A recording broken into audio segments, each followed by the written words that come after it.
منتجات وأرقام جديدة أماطت عنها اللثام مؤسسة سيفيتال الجزائرية التي شاركت بجناح خاص بها في الصالون الدولي للصناعات الغذائية الذي تحتضنه العاصمة الفرنسية باريس. حاليا سيفيتال تصدر أكثر من 500 ألف طن سكر إلى أكثر من 28 بلد. نذكر على سبيل المثال بعض الشركات يعني هي تاخذ السكر سيفيتال فيريرو، دونك ما كاش واحد فينا ما كلاش فيريرو روشي، دونك السكر الموجود فيها هو سكر سيفيتال. ايضا كوكاكولا، بيبسي، وبعض المؤسسات بتاع الادويه. تقصي اليد العامله والتسويق. المزيد مع حبيب حضري.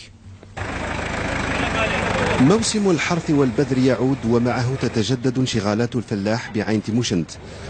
الجفاف ورداءة البذور، نقص اليد العاملة ومشاكل التسويق هواجس لهؤلاء، رغم ما يستفيد منه القطاع من تحفيزات وما يحققه من ثروة بهذه الولاية. ولاية تيموشنت راه فيها طوماطيس بزاف، وما يجوا من الشرق يدوا علينا طوماطيس، يتقلشوا علينا يدوها كي يبغوا، نبيعوها ب 1000 فرنك. علاش ما يديروا لنا حل؟ مثلا نصدروها. كاين دول عربيه اللي ما عندهمش قدره. حنا المشكل تاعنا التسويق واليد العامله.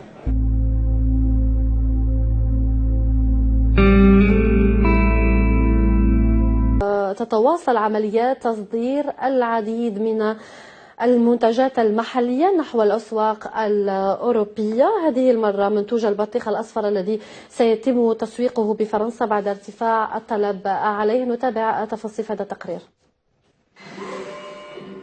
بعد تجربة تصدير منتوجات جزائرية عديدة إلى أسواق أوروبية، تستعد هذه الشركة الخاصة إلى تصدير ثاني شحنة من منتوج البطيخ الأصفر إلى فرنسا وبكميات معتبرة.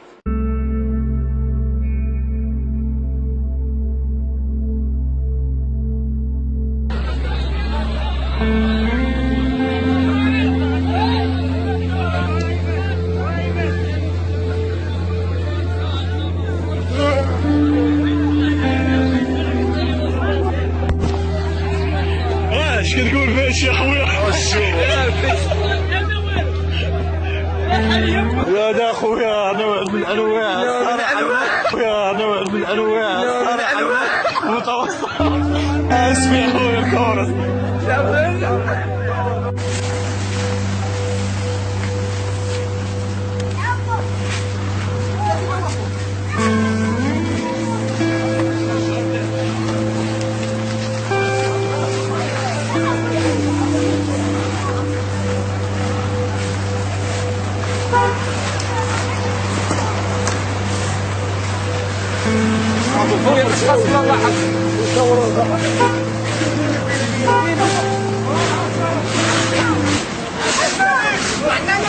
عاش الملك عطانا الدرك. عاش الملك عاش الملك عطانا الدرك.